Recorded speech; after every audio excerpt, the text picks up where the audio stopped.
Book people are so much better than real people.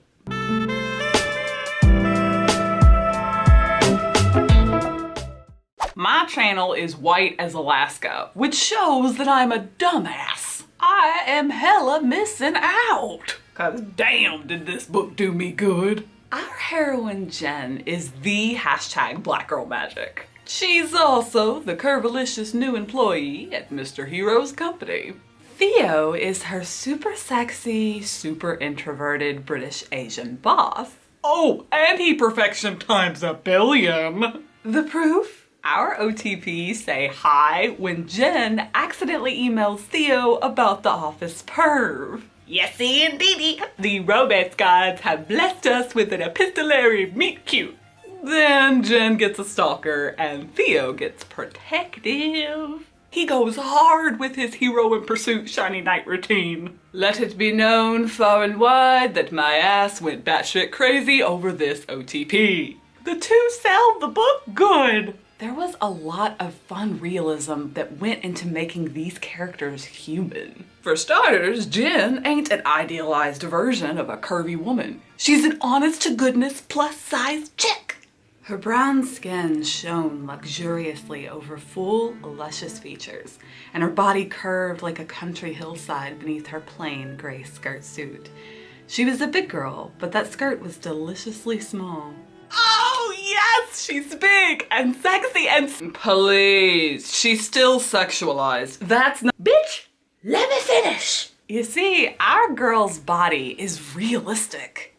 He wrapped his hands around her hips, savored the fine ridges of her stretch marks like raw silk. She has stretch marks and even dimpled thighs. Hallelujah. Oh, I need a breather.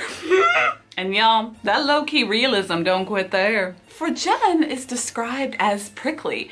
Oh, and bi. That reveal was casual. A no biggie. Like, she had a girlfriend once. This is sexuality done right. Hollywood, take note from a romance novel. Bi-representation ain't that difficult. Sexual preferences should be as remarkable as taste in music or food. Talia, you are kicking Hollywood's ass in the dick.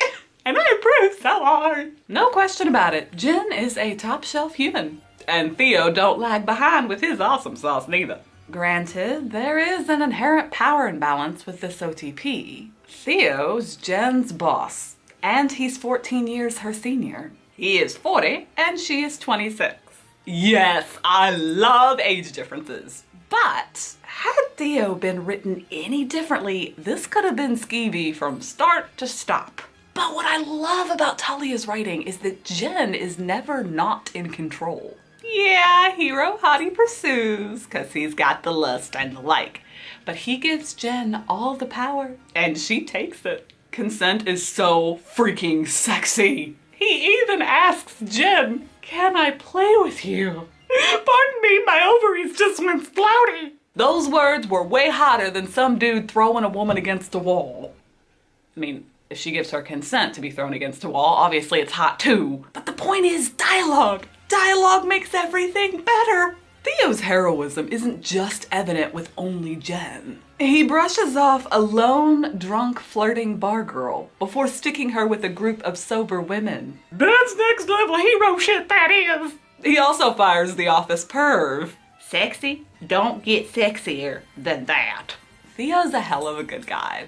But Jen's past has made her so guarded. Even after they start dating, she's always got one foot out the door. And yet, Theo never gets butthurt. His ego and masculinity aren't fragile, so he always respects the fragility of Jen's trust. Bless his beta-tastic ass.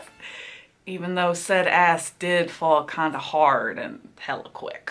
While I super duper love this book, that was a big grump for me. Theo becomes instantly fixated after just getting 3 emails from Jen. Without even seeing her photo, he starts playing the mental game of she's different, I'm hooked. On the one hand, I hate this because it smacks of Insta-like, making the in-game love kinda hard to buy. But on the other hand, Theo's personality makes the instant attraction believable. And as a result, sexy times pop off in their second scene together. Again, that's hella fast. But the book is still a slow burn because Theo and Jen mess around before they pound down around. Some of that dialogue, whoo boy, I loved it.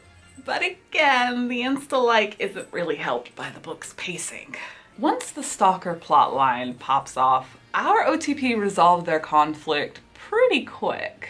And honestly, I'm split on that. The dramatic showdown does make this resolution logical, but I still feel the third arc could have been longer, especially considering Hero's fast feels. Even with those two big criticisms, this book is still crack. There was so much stuff in the thing that had me one more chapter in it. Y'all know that lie when you got like a schedule to keep and you're like, ooh, I need to be in bed by this time, but instead my ass is gonna read way more than I should've. Yeah, that lie. It just had some really solid writing. It did the things that I wish all romance novels did. Like, hello, professional counseling was part of Jen's HEA. Theo pays for her therapy so our girl can cope with her tragic past. She resists, saying you can't just wave a magic wand to fix my problems. And dude replies that money is a magic wand. True that. This is why I love Bad for the Boss. It doesn't just make you feel something, it says something. Literally. The balance of society is weighted unfairly in the favor of men. So anything they might give me in return for the blessing of my time is nothing less than what I deserve. Wow. Hell yeah to that. Books that shade gender inequality give my heart epic happies.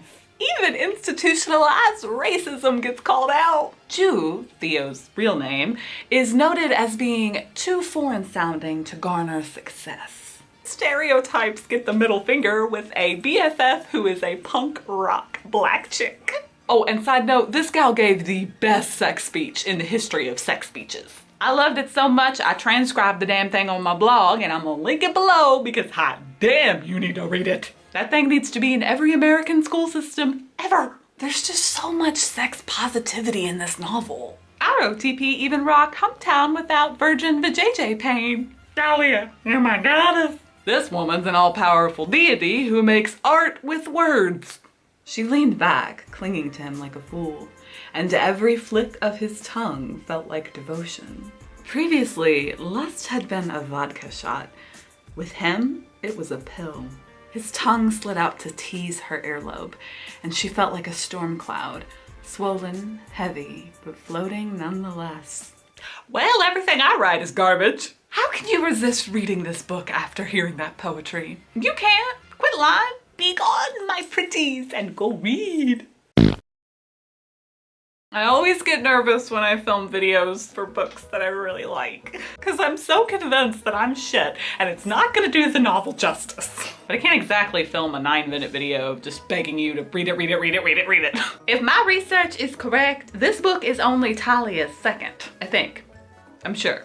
I'm possibly wrong. If I'm wrong, forgive me, because obviously I'm gonna read everything she wrote ever. I don't care if it's 2 books or 200 books. Yeah, I've got some criticisms, but they are nothing in comparison to how much I loved the novel. Seriously, my live tweeting of this book was nothing but a spam of orgasms in text form. Orgasms is a euphemism to explain the fangirl feels that I felt. I have to say that because if I don't say that, then the romance critics will use that against me to say, see, you just read it for porn. Romance critics are dumbasses. This is a fact that cannot be denied.